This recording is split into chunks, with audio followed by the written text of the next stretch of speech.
everyone. So I'm finally making a video after such a long time. It's been several months and I don't even want to talk about why I haven't been making videos because there have been many reasons.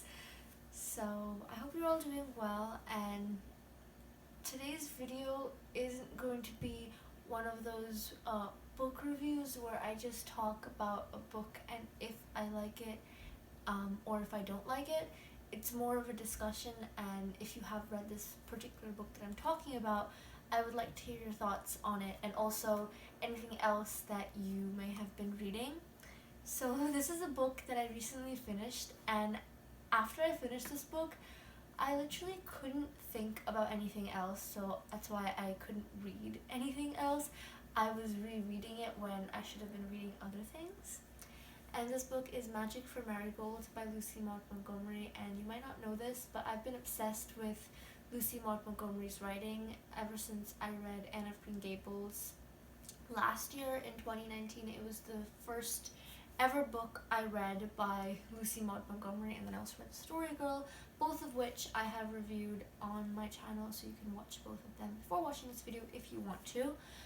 So anyways, this book is it was published in the 1920s, but it is set well before that. Many of Lucy Maud Montgomery's books that have this certain style to it, and you can feel her voice. And especially for this time when we're all at home, it was such a comfort read. I was going to make a book recommendations video on comfort reads, which you might be seeing in the next few weeks, but Magic for Marigold is definitely a comfort read. It is about a young, imaginative girl named Marigold Lesley who lives at the estate of Cloud of Spruce, which is a place in this town of Harmony. And Harmony is actually the name of the town in Prince Edward Island. Like most of Lucy Maud Montgomery's novels, this is also set in Prince Edward Island, and obviously I read it on my Kindle, which is why I have that with me. So, so she's living there. The story about her actually starts when she's 6 years old, which is the third chapter. The first two chapters are spent in naming her, so it's when she's still an infant, about 4 or 5 months old, and she still has not been named. And that first chapter, which is titled What is a Name, is when everyone is just sitting and they decide what they're going to name Lorraine's baby. This is Marigold Lesley, who is the mother of Marigold.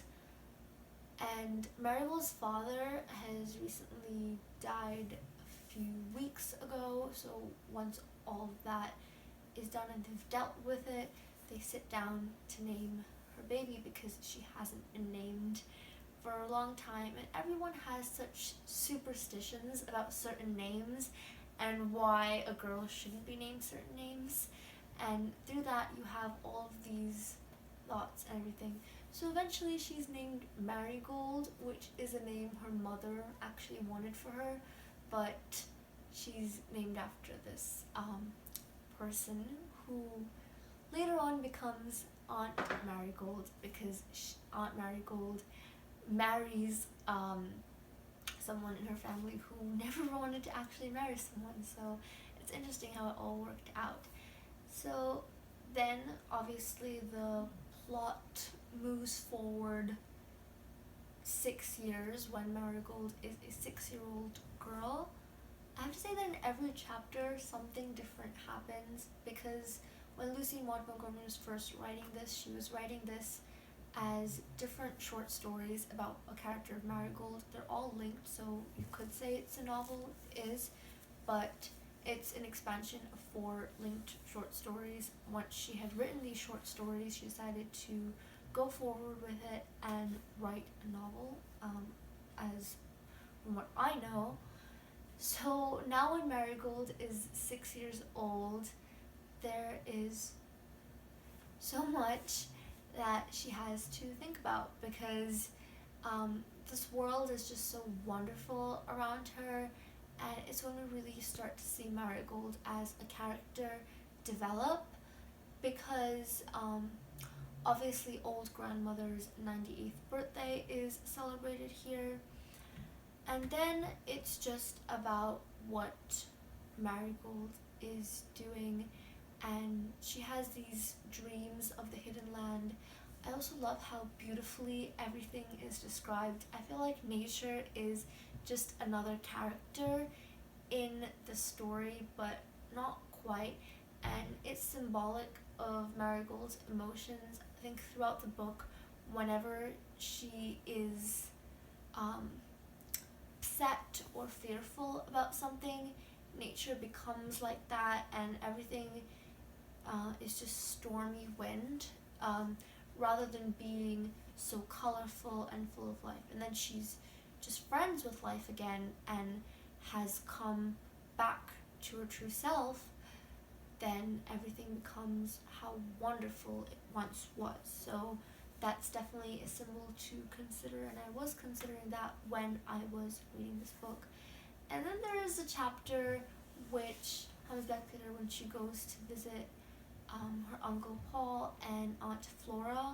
It's a chapter after that, and she just doesn't want to be there. So that was a little bit disappointing, not for me, but for the other characters in the story. And she constantly thinks of ways to redeem herself.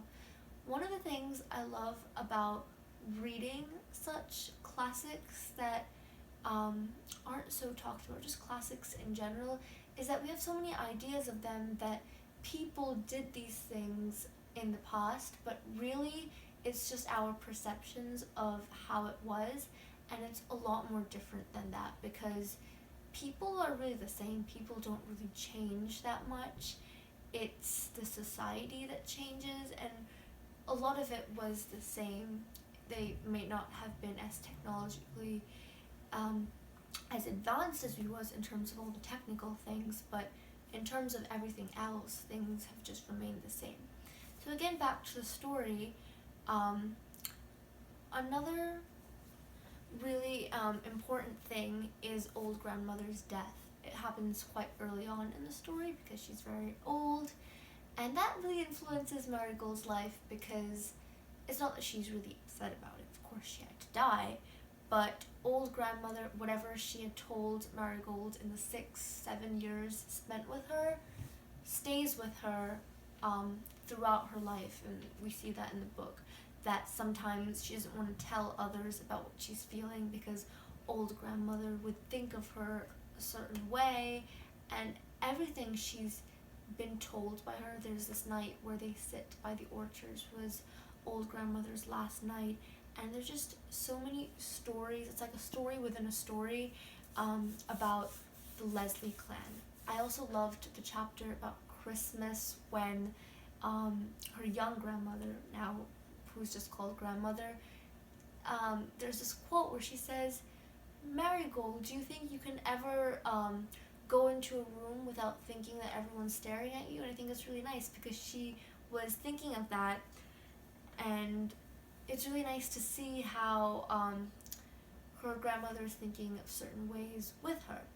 So then we move forward in the novel. There are a lot of really nice things that happen, and you also see Marigold as someone who has this imagination. She has her own world. She's also had pretty lonely childhood, and throughout the book, a lot of people in her family, specifically her young grandmother, disapprove of this other world, the Green Gate and the magic world, with Sylvia. And Sylvia is this other character who is Marigold's imaginary friend, and she stays with her throughout the book. I don't really want to tell you what happens in the end, because that's just the end of childhood and innocence, and when things were just so wonderful.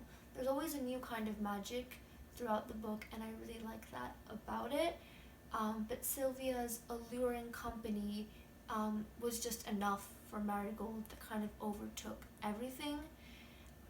So I think she's also a really important character to talk about. I'm almost done with this video, I promise. I just have a few more things to add.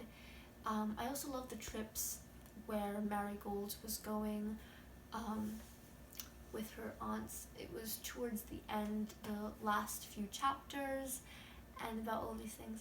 And you're gonna think of Marigold as this really fanciful person, but she really has been disciplined. She's been taught to do things a certain way, that kittens shouldn't be baptized or whatever. But then there are certain characters that aren't like that. So there's Varvara, who claims to be a princess.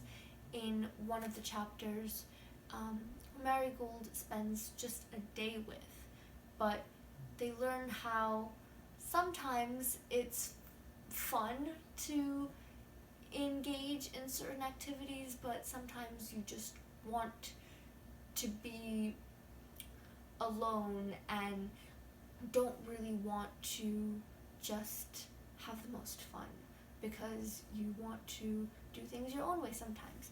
And then her cousin Gwenny comes along, and it was just so funny how the chapter is called The Console of Perfection, because she was thinking of Gwenny or Gwendolyn as this really perfect person as described by Aunt Josephine, but really that's what Gwenny was thinking of her, and they were all trying to impress each other until they realized what they were really doing. So now I'm gonna end this because that's been enough, but I really did enjoy this book.